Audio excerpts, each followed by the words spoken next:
Mark sits across from Elena. He rubs his temples. His phone screen keeps lighting up like an emergency alarm. Elena.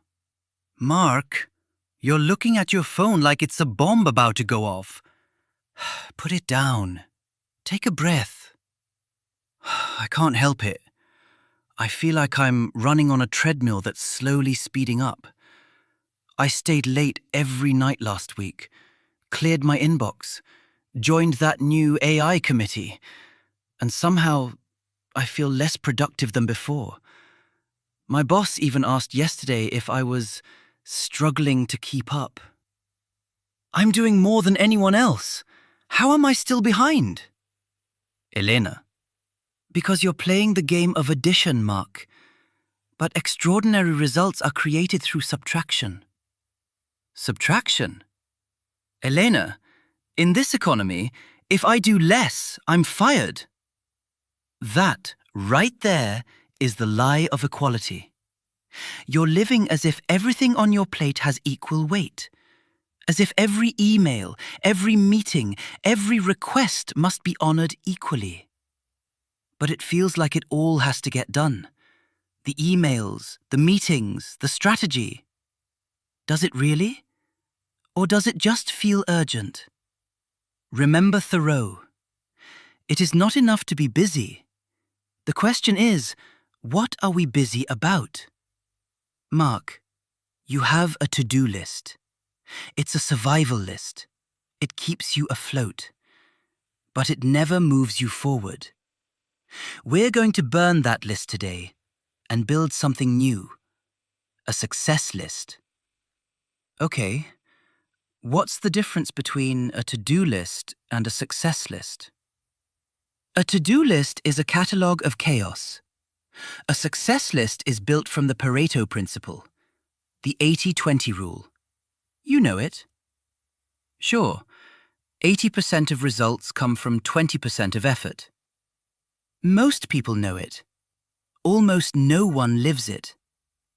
I want you to go extreme Pareto. Take the top 20% that actually drives revenue, relationships, or innovation, and apply 80-20 again, and again, and again. Until you're staring at one single task, the one that moves the entire system. The vital few become the essential one. But if I ignore the other 99 things, won't my career fall apart? History says the opposite. When Steve Jobs returned to Apple in 1997, the company was dying. They had 350 products. You'd think he'd create more. He didn't. He cut 340 of them. He focused the company on 4 products. Just 4. And that clarity turned Apple into a $1 trillion empire.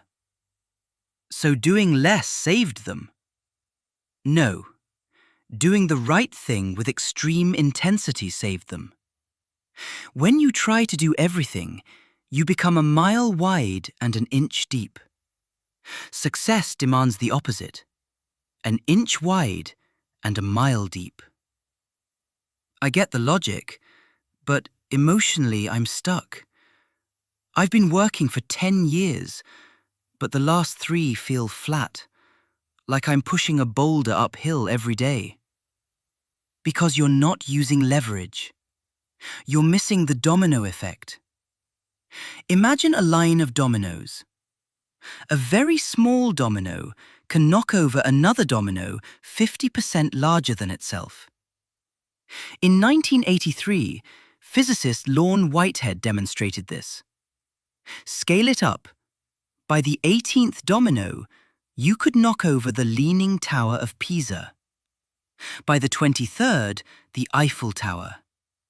By the 57th, you'd reach the moon. That's insane. Hard to picture. It's geometric growth. Right now, you're trying to push over the Eiffel Tower, your massive goals, with your bare hands. You're exhausted because you're attacking the biggest domino directly without building momentum first. You need to find your lead domino, the tiny action that's easy today, but powerful enough to topple the next, and the next. So success is sequential, not simultaneous. Exactly. You don't build a wall. You lay one brick perfectly, then another. Jeff Bezos didn't start Amazon with Prime, Whole Foods, and AWS. He started with books. One domino. That domino toppled the next one, and the next one, until Amazon became unstoppable. You're trying to launch Prime Video before you've even sold your first book. Let's say I find my lead domino. My day is still chaos. I get interrupted every 11 minutes. I multitask to keep up, but stop. Multitasking is not a strength. It's a lie. It's a trap. Multitasking is just the opportunity to screw up more than one thing at a time. That hurts. Biologically, your brain cannot focus on two complex tasks simultaneously. It rapidly switches, and every switch exacts a switching cost. Stanford researcher Clifford Nass found that chronic multitaskers were lousy at everything. They couldn't filter distractions, couldn't focus, couldn't prioritize. Another study found multitasking drops your IQ by 10 points, twice as much as smoking marijuana.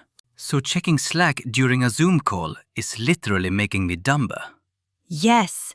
And you're losing 28% of your workday to that switching tax. That's why you're staying late. Not because you have too much work, but because your attention is leaking everywhere. So what's the fix? The focusing question. Write this down. What is the one thing I can do such that by doing it, everything else becomes easier or unnecessary? That question is your compass, your North Star. This feels like rewiring my brain. How do I make it stick? It will be hard for 66 days. Why 66? We once believed habits took 21 days, but research from University College London shows it takes an average of 66 days to reach true automaticity. But you can't rely only on willpower.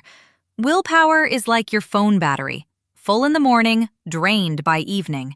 If you wait until 4 p.m. to work on your one thing, your battery is empty.